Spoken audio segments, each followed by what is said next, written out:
con Notimundo a la Carta.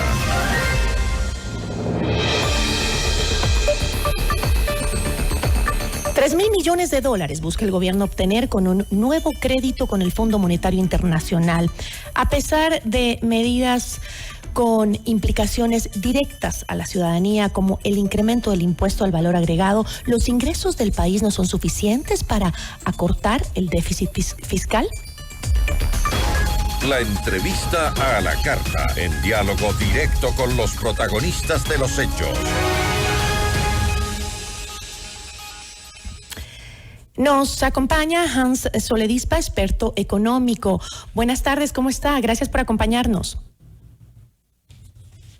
Si puede prender, por favor, su micrófono, que parece que está apagado porque no le escuchamos.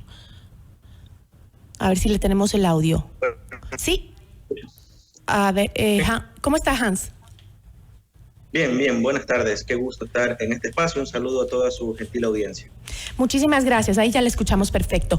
2 meses es el tiempo que se prevé. Tardaría la suscripción del nuevo acuerdo con el Fondo Monetario Internacional. Se trata de uno que en primera instancia busca obtener recursos por $3,000 millones mediante un crédito de servicio ampliado.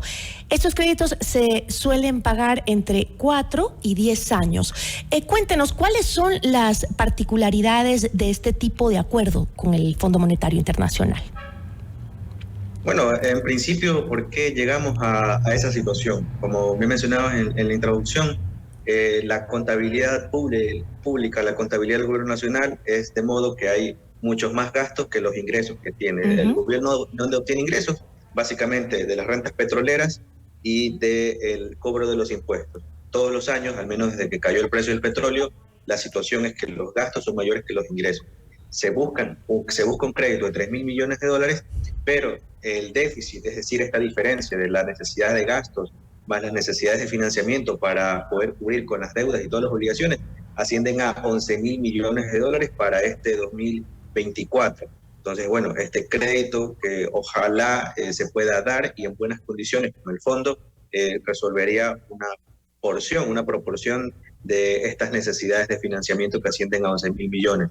¿Y en qué condiciones se darían estos créditos? Pues primero que el gobierno tendría que comprometerse a cumplir con las exigencias que dan los organismos multilaterales como el Fondo Monetario Internacional y bueno, que se presente un plan adecuado para que en los próximos meses se pueda cumplir con ese Pero, con ese economista, el presidente Daniel Noboa se refirió a una operación de rollover, que no es otra cosa que conseguir deuda para pagarle al mismo acreedor, pero con plazos más amplios. Esto tomando en cuenta que en 2024 Ecuador le debe cancelar al Fondo Monetario Internacional $541 millones y en 2025 1.145 millones. Es decir, estamos pidiéndole al Fondo Monetario Internacional más dinero para poder pagar los compromisos previstos con el mismo organismo multilateral.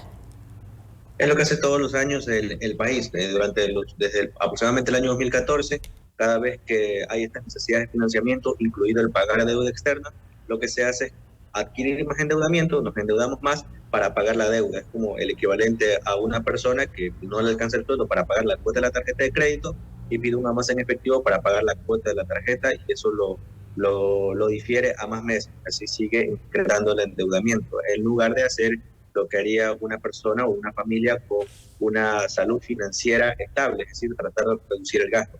Pero es lo que se hace todos los años se adquiere nueva deuda para pagar deuda antigua. En principio, conceptualmente, pudiera no necesariamente ser malo. ¿Cuándo no necesariamente es malo? Cuando lo hacemos en el concepto financiero llamado refinanciamiento. Es decir, yo adquiero una nueva deuda, pero con una tasa de interés más baja para pagar la deuda antigua que no puedo pagar. Entonces estoy haciendo un refinanciamiento de la deuda. Eso sería pero en este caso, positivo. Si bien es cierto, el Fondo Monetario Internacional y los multilaterales te ofrecen tasas muy bajas, la particularidad de este año es que como ha incrementado las tasas de interés en Estados Unidos, la Reserva Federal, el financiamiento va a ser un poquito más costoso, no necesariamente va a ser más barato. Y ya le debemos al fondo $8,000 millones, ahora le vamos a deber mucho más, ¿no? Con esto, $3,000 millones. ¿Pero no es esto un síntoma de una crisis económica externa? La parte de la tasa de interés, que el financiamiento va a ser mucho más costoso, pues sí, es producto de la desaceleración o los síntomas de desaceleración que se sienten en países como Estados Unidos, pero son secuelas a nivel mundial que ocurrieron a raíz de la pandemia y a raíz del conflicto bélico en Rusia y Ucrania. En el caso particular de Ecuador, tiene afectaciones indirectas a través del comercio internacional, pero lo que ocurre en Ecuador es el problema estructural desde los últimos años del año 2014. Más gasto que ingreso. Ese refinanciamiento, entre comillas, nos va a costar esta vez mucho más. La tasa va a ser algo más costosa, no muchísimo más costosa, pero va a ser algo más costosa porque el financiamiento a nivel mundial está mucho más costoso, porque los bancos centrales, entre ellos la Reserva Federal de Estados Unidos, está incrementando. ¿Pero cuánto terminaría Ecuador en realidad pagándole al organismo multilateral?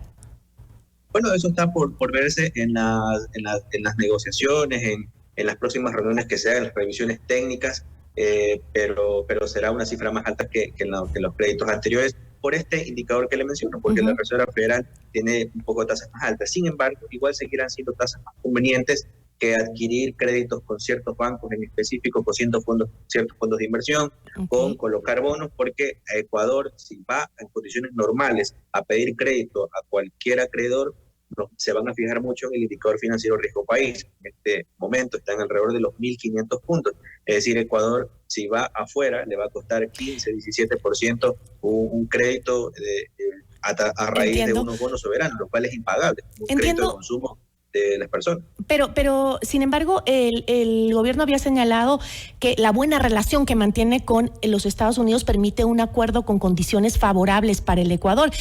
Pero según lo que usted me está diciendo, las condiciones no son favorables, incluso son más difíciles que en años anteriores, que se ha dado este mismo endeudamiento, digamos, sobreendeudamiento.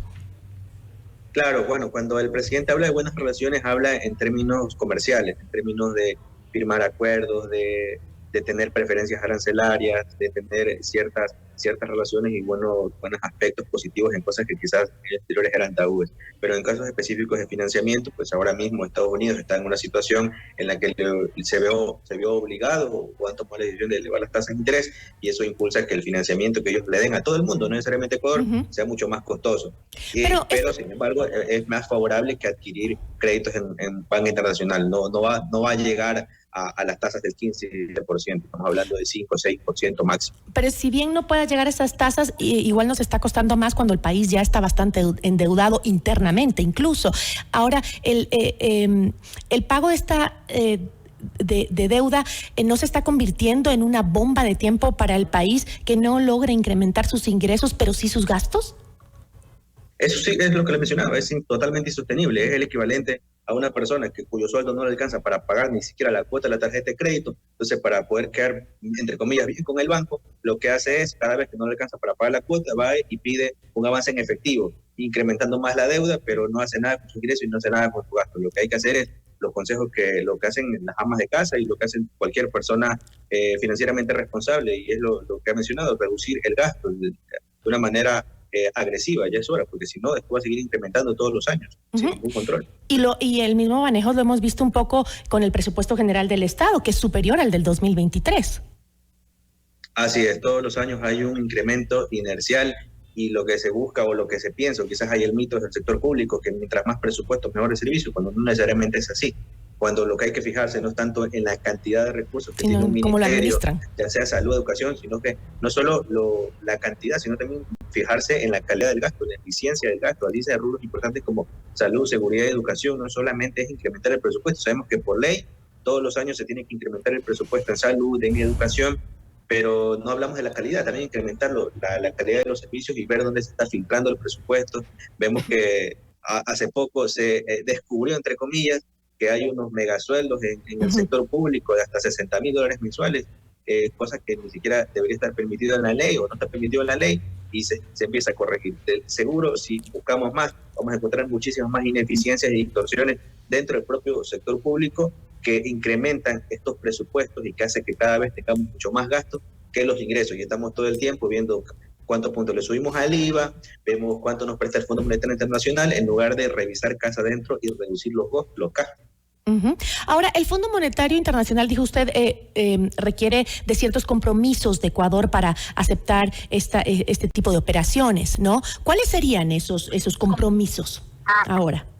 Sí. Bueno, recordemos que el Fondo Monetario Internacional no es en sí mismo ni bueno ni malo, no es la solución ni el perjuicio de los problemas del Ecuador. El Fondo Monetario Internacional, en resumen, es un banco. Y el banco lo que quiere, al final, no nos está regalando ese dinero, no nos va a regalar 3.000 millones de dólares, nos va a prestar 3.000 millones.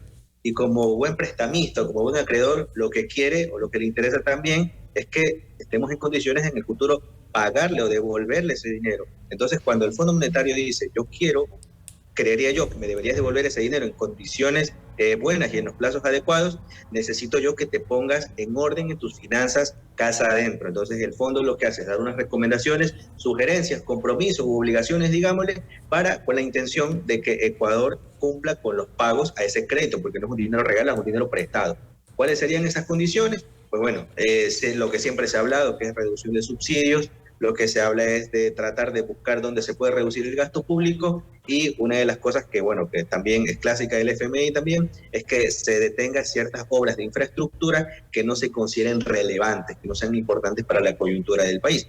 Entonces, que en este momento, pues, que haya una reducción agresiva del gasto. Lo que puede también pedir en su momento, y quizás no se ha hablado porque quizás no es tan popular y porque recientemente venimos con una reforma tributaria, es que también podría pedir algún incremento de impuestos, o esta temporalidad del IVA, que es hasta el 15, de manera temporal, que se quede quizás de manera permanente, o que la temporalidad sea un poco más amplia. Porque al final del día, ¿qué es lo que quiere el Fondo Monetario? Lo que quiere es que Ecuador le pueda devolver el dinero que le está prestando, no le está regalando. Así es. Le agradezco muchísimo, economista. Muchas gracias. Con todo gusto. Una buena tarde. Nos acompañó Hans Soledispa, experto económico.